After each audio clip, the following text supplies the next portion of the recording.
যেই ঘরের মেয়ের মা বেশি চালাক সেই ঘরের মেয়ে কোনোদিন সংসার করতে পারে না।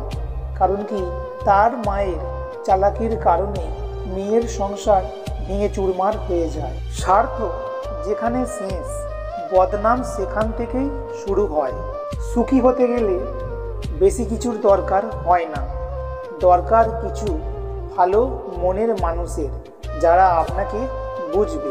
জীবনটা তখনই খুব সুন্দর ছিল যখন বুঝতাম না সুখ আসলে কি, দুঃখ আসলে কি, আর বাস্তবতাই বা আসলে কি জিনিস। তুমি পেছনের দিকে কি হারিয়ে ফেলেছ সেদিকে তাকিয়ে কোনো লাভ নেই, কারণ জীবনের অর্থ পেছনে তাকিয়ে সময় নষ্ট করা নয়, সামনের দিকে এগিয়ে যাওয়া। তুমি যতই মনের কথা বলবে ততই সকলে নিয়ে তোমায় মজা করবে, তাই মুখে হাসি রাখো আর চুপ করে থাকো। বুদ্ধিমান লোকেরা সবসময় একা থাকতে পছন্দ করে, তার মানে একা থাকাটা তার আবার দুর্বলতা নয়। তোমার নিজের আত্মা যেখানে একদিন তোমাকে না জানিয়েই তোমাকে ছেড়ে চলে যাবে, সেখানে তোমার প্রিয়জন তোমাকে ছেড়ে চলে যাবে, সেটা তো অসম্ভব কিছু নয়। কুকুর মার খাওয়ার পরেও বিশ্বাসঘাতকতা করে না, আর মানুষকে তুমি যতই ভালোবাসো না কেন, তোমার ভালোবাসা পাওয়ার পরেও তোমার সঙ্গে সে বিশ্বাসঘাতকতা করবে।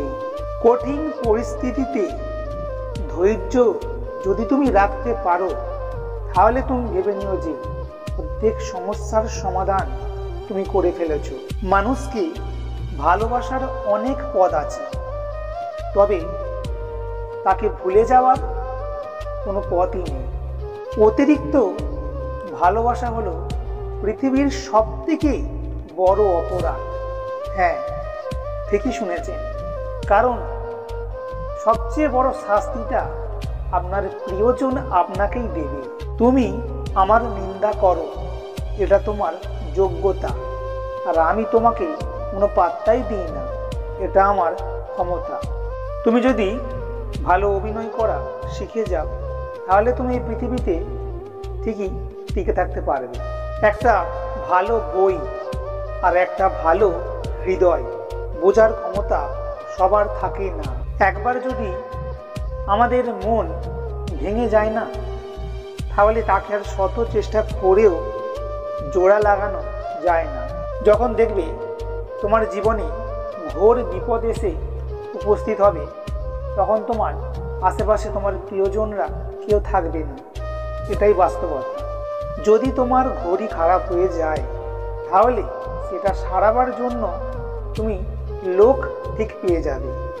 তবে যদি তোমার সময় খারাপ যায়, তাহলে তার জন্য কোনো ওষুধ নেই, সেটা তোমাকে নিজেকেই ঠিক করতে হবে। আমাদের আশেপাশে এমন অনেক মানুষকে তুমি খুঁজে পেয়ে যাবে, যারা তোমার পেছনে এক কথা বলে, সামনে আরেক কথা বলে।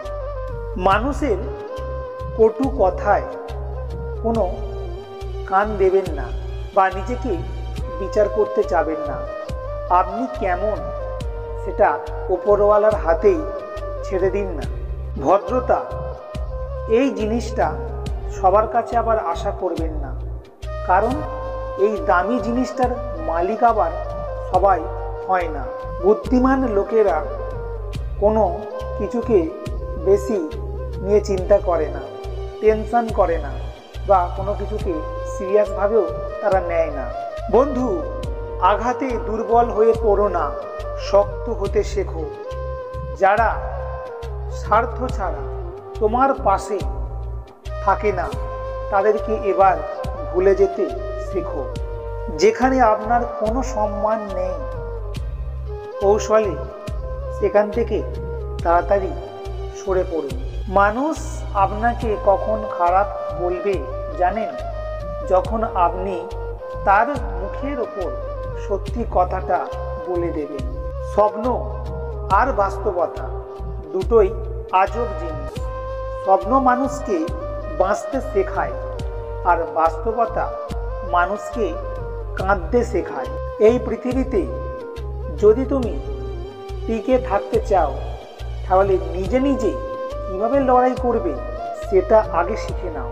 আগেকার দিনে প্রতিবেশীদেরকেও পরিবার বলে মনে হতো, আর আজকের দিনে পরিবারকে প্রতিবেশী বলে মনে হয়। মানসিকভাবে নিজেকে ঠিক রাখার দুটি উপায়। নাম্বার 1, কোনো কিছু সিরিয়াসভাবে নেবেন না। নাম্বার 2, কারোর সঙ্গে নিজের তুলনা করতে যাবেন না।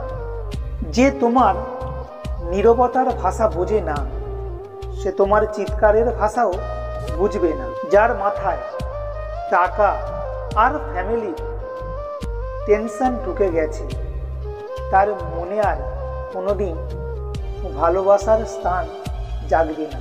পেট ভর্তি থাকলে উপদেশ নিতে বেশ ভালো লাগে, আর যদি পেট খালি থাকে তাহলে উপদেশ শুনতেও বড্ড জ্বালা লাগে। সবার আড়ালে যার চোখের জল পড়ে, সে কোনোদিন অভিনয় করতে পারে না। ভেঙে পড়া লোকদের কখনোই জ্ঞান দিতে যাবেন না, তারা এতে আরও খুবই ভেঙে পড়বে। তাদের মধ্যে হাহাকার আরও দাবানলের রূপ নেবে, তারা নিজেকে আরও অনেক বেশি গুটিয়ে নেবে। তাই সময় পেলে তাদের পাশে বসুন, তাদের মনের ভেতর কি আঘাত রয়েছে সেই ব্যাপারে জিজ্ঞাসা করুন। তারা তাতে কিছুটা হলেও হালকা বোধ করবে। যারা অল্প কষ্ট করে অনেক বড় কিছু পেয়ে যায় না, তারা সেই জিনিসটার মূল্য ঠিক বোঝে না। যখন তারা সেই জিনিসটা হারিয়ে ফেলে, তখন বসে হাউমাউ করে কাঁদতে থাকে, তখন আর তার কিছু করার থাকে না। অবহেলা এটা একটা মারণ ব্যাধি। কাউকে কোনোদিন অবহেলা করবেন না, কারণ মনে রাখবেন যে আপনি আজ কাউকে ঠকাচ্ছেন, আপনাকেও একদিন ঠকতে হবে। হ্যাঁ, এটাই বাস্তব, শুধু কিছু সময়ের ব্যবধান। বন্ধুরা, আজ এই পর্যন্তই। ভিডিওটি আপনাদের কেমন লাগলো অবশ্যই আপনাদের মূল্যবান মতামত কমেন্ট বক্সে কমেন্ট করতে একেবারেই ভুলবেন না।